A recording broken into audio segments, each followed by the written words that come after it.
welcome back to my channel. Today I'm going to be talking about the few ways that I read a series. And there's so many series out there, and I'm sure everybody has their own version or their own method of reading series and how they go about it. I pretty much tackle it in a few different ways depending on the series, and I wanted to share some of them. So the first way I read a series is depending on on the book, if it's an all-out series where there's already the whole thing is already completed and it's been a while, I guess, I pretty much will take my time while reading it. Especially if it's a book that doesn't have a lot of cliffhangers. I mean, sometimes they'll have one at some of the books, but they're pretty much one of those books that you can read one day or 1 year, and then in the next year you just pick up the thing, and you pretty much always remember the way it is, because in some of those series, at the beginning, the first few chapters, they pretty much will tell you what happened in the last few chapters. Oh, I found out I was a witch, or I live in the house with vampires, or something like that. And pretty much you can just continue on. Even Harry Potter, you pretty much can just read it 1 year, and then if you want to take your time and wait until next year to read it for mostly Christmas or something like that, it's kind of like that. The second way I read a series, especially if it's a trilogy and it's something like small books, maybe Hunger Games, which is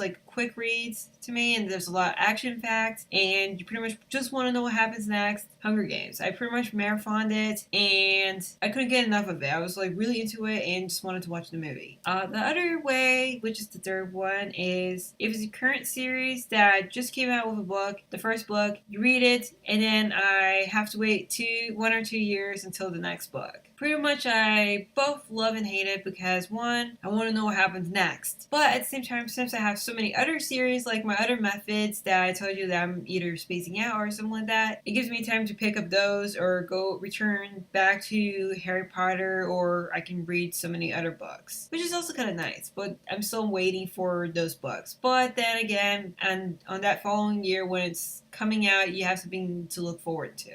The fourth way I pretty much will go about a series is pretty much I really need to take a break within those series. So pretty much I will need to, because if it's such a huge series, or it's just super slow, like Game of Thrones series, Song of Ice and Fire, I feel like you two, I do enjoy it, but I need a break, so every few months I will pick it up. Another way is pretty much I might not continue it. Pretty much sometimes we'll read a series, and even if it's good series or something, but sometimes it's one of those things, it's more like a sequel type of thing that's not really necessary to continue on.